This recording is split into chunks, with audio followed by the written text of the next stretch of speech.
Hello my dear students. So today we will study about major endocrine glands. Okay. So the first one is hypothalamus. It is considered as supreme commander of endocrine system. It is the basal part of diencephalon.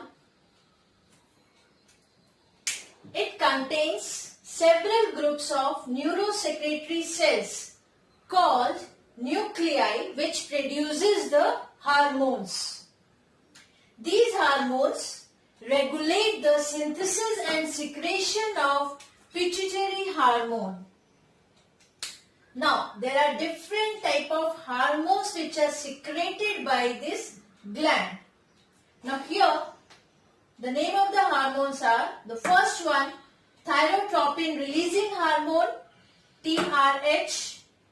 Then adrenocorticotropin releasing hormone, ARH. Gonadotropin releasing hormone, GRH. Somatotropin releasing hormone or growth hormone, the short form SRH or GH. Then somatostatin growth inhibiting hormone, somatostatin or growth inhibiting hormone, in short we can call that GIH. Prolactin releasing hormone, PRH. Prolactin inhibiting hormone. Then melanocyte stimulating hormone and melanocyte inhibiting hormone, MSH and MIH. Okay, so this is all about the hypothalamus, and hypothalamus is the commander, supreme commander of whole endocrine system. Now next, the first gland, that is the pituitary gland. Here I have drawn the structure also of pituitary gland. So we will go in a detail of this one. So previously it was considered as master endocrine gland because all endocrine glands are under the control of pituitary hormones. However, the pituitary gland itself is under the control of hypothalamus. Thus, this gland may be considered as the coordinator of endocrine orchestra. So, this pituitary gland is the coordinator of endocrine orchestra. Pituitary gland is ectodermal and endodermal in origin as it develops from nervous tissue and epithelial tissue. Okay, so we will go in detail now about the whole detailed structure of the pituitary gland, and these are the hormones that are released by hypothalamus. Now, pituitary gland. So, detailed structure of this gland we will discuss. Now, here it is the smallest endocrine gland. It is attached to hypothalamus by hypophyseal stalk called infundibulum. Here you can see this is infundibulum. First I will read out all the labelings. See, this one, this structure is hypothalamus. Okay, below that. Now neurosecretory cells are here. This portion is called infundibulum. This is pars intermedia in between these two. This is pars nervosa. Herring's bodies are there. Neurohypophysis, intermediate lobe. Then here sinusoid I have written here. Here adenohypophysis, and this is pars distalis. Okay, now, so it is the smallest gland and it is attached to hypothalamus by hypophyseal stalk called infundibulum. This is the infundibulum. Okay. Now it is well protected in a depression of the sphenoid bone of skull called sella turcica. This gland shows two distinct regions. Now what are those? Adenohypophysis and neurohypophysis. You can see here, this one is adenohypophysis and this one is neurohypophysis. So adenohypophysis is anterior lobe and this one is the posterior lobe. Now first, adenohypophysis. It is the largest lobe, this one. Okay. It is the largest lobe. It develops as an outgrowth called Rathke's pouch from the roof of embryonic buccal cavity. Okay. It is divided into three divisions. This adenohypophysis divided into three divisions. First is pars tuberculis, then pars distalis and pars intermedia. Okay, so one by one. Pars tuberculosis, tubular region present below the hypothalamus, and it is like collar around infundibulum. So this structure, pars tuberculosis, collar around the infundibulum. Next is the pars distalis, largest anterior region made up of loose cords of epithelioid secretory cells separated by reticular connective tissues containing blood sinusoid. Here you can see these are the sinusoids, and this structure is called pars distalis. Okay. Next is the pars intermedia. This one is a narrow cleft between the pars distalis and pars nervosa. Here this is the pars distalis and this is pars nervosa. So in between there is a narrow cleft, and this is called pars intermedia. It is reduced, less developed and non-functional in human beings. Okay. So this is all about adenohypophysis. Now the neurohypophysis. Now here it is attached to this structure. Okay. It is attached to hypothalamus by infundibular stalk. Here you can see infundibular stalk. It is attached to the hypothalamus. It is smaller lobe divided into three parts. Again this one also. That is median eminence, then infundibulum and pars nervosa. Now what is this median eminence? Swollen median part of hypothalamus where infundibulum get attached. This portion.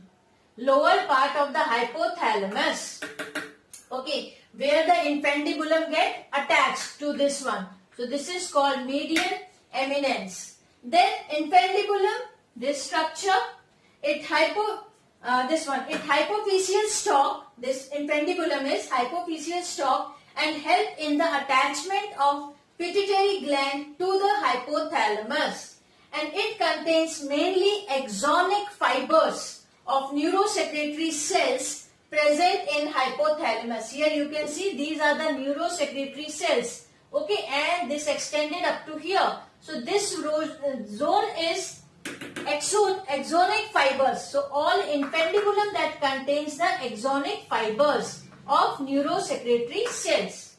Fine. Now last is the pars nervosa. This structure. Lower region of the neurohypophysis, this one, axonic fibers end. Here these are the axonic fibers. They ends in the pars nervosa zone. Okay, and they ends and is known, or that knobs ends into a knobs called Herring's bodies. So these axonic fibers ends in the pars nervosa zone and ends as a knob-like structure.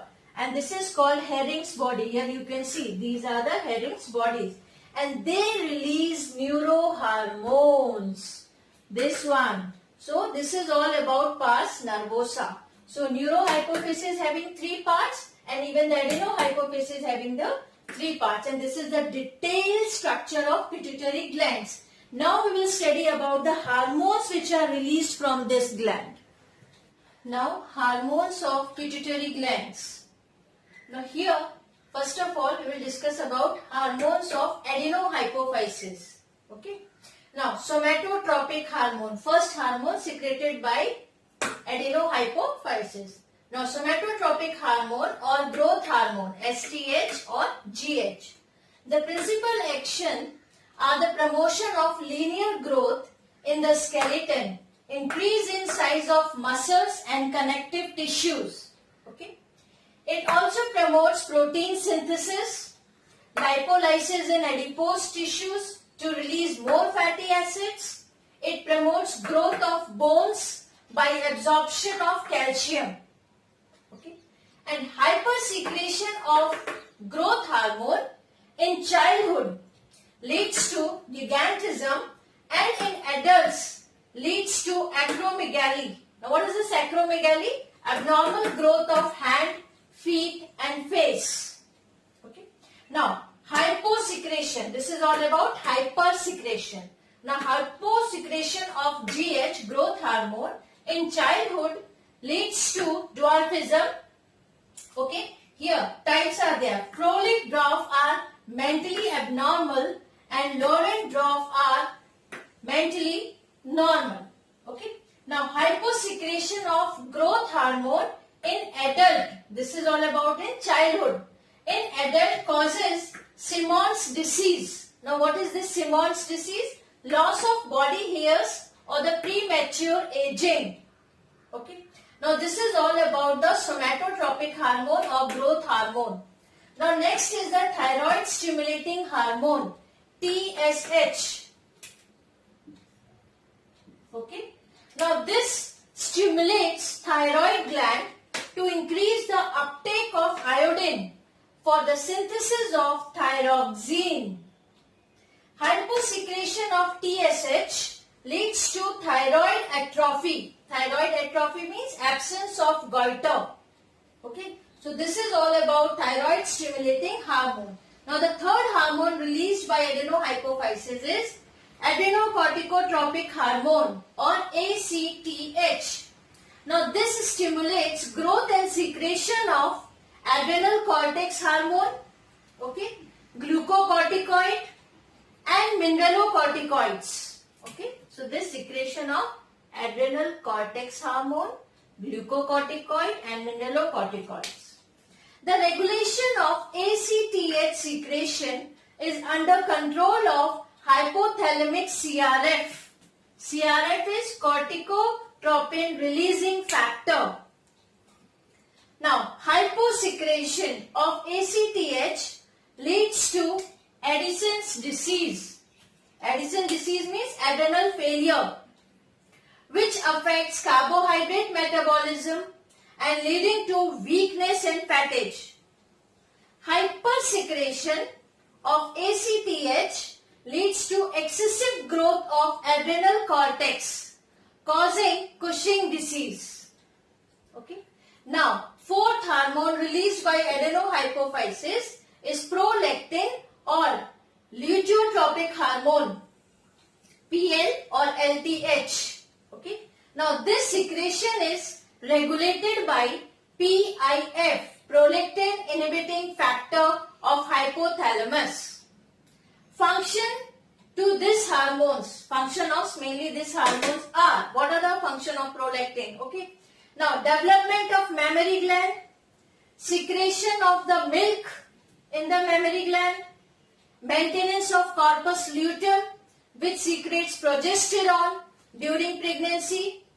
It also reduces chances of pregnancy during lactation period. So these all are the functions of PL. Okay.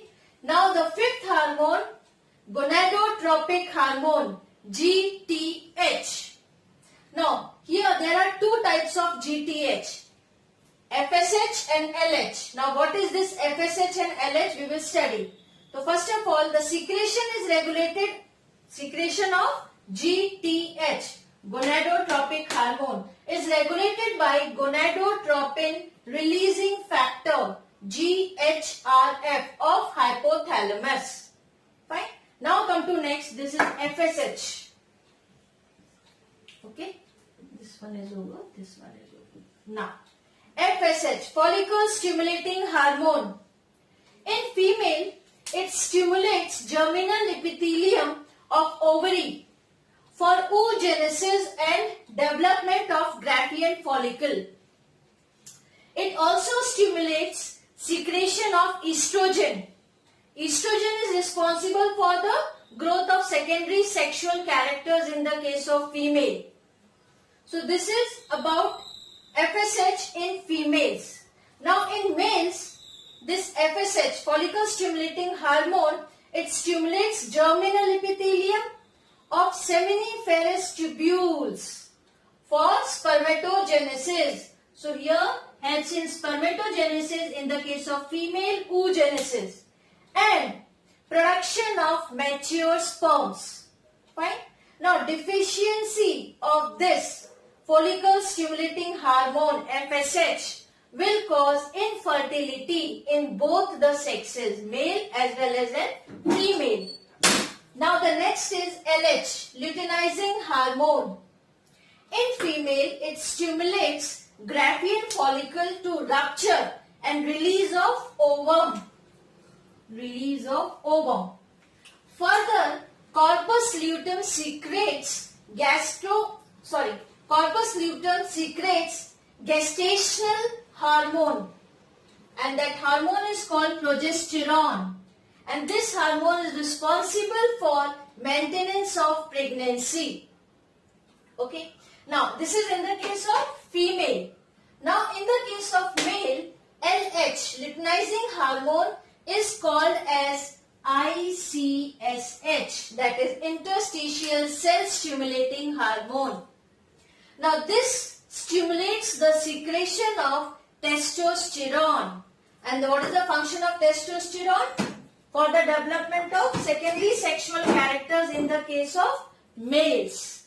So this is all about the hormones released by or secreted by adenohypophysis. Okay. Now we will discuss next, that is hormone secreted by neurohypophysis. The hormone released by neurohypophysis. So actually this neurohypophysis does not secrete any hormone, but stores the hormones which are secreted by hypothalamic neurons. Okay. Now the first hormone, antidiuretic hormone, ADH or vasopressin. Now ADH increases the permeability of DCT, distal convoluted tubule or collecting tubule in kidney. Absorption, or because of that, absorption of water from the ultrafiltrate and regulation of water balance of body fluid takes place. So thereby decreasing the urine outputs and help for water conservation. Okay.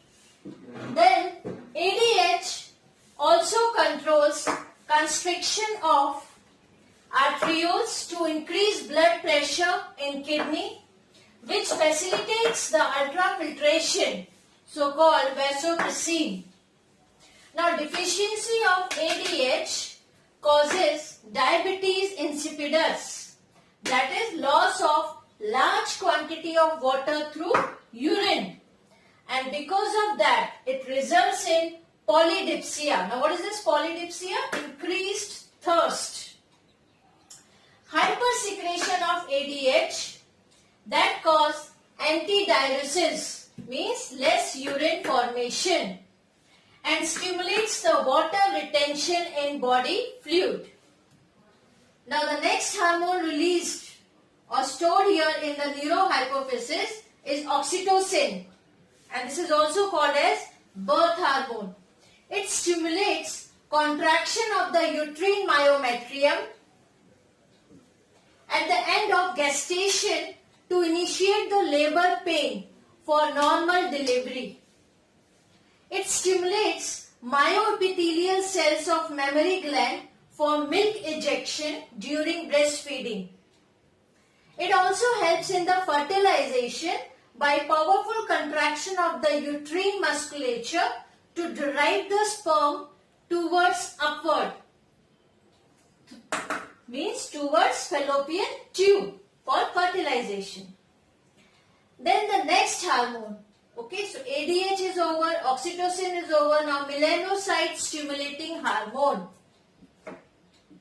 MSH. Now it regulates pigmentation of the skin. Now the last one is a choline. It is supported to induce prolonged rhythmic integrated contraction of jejunum.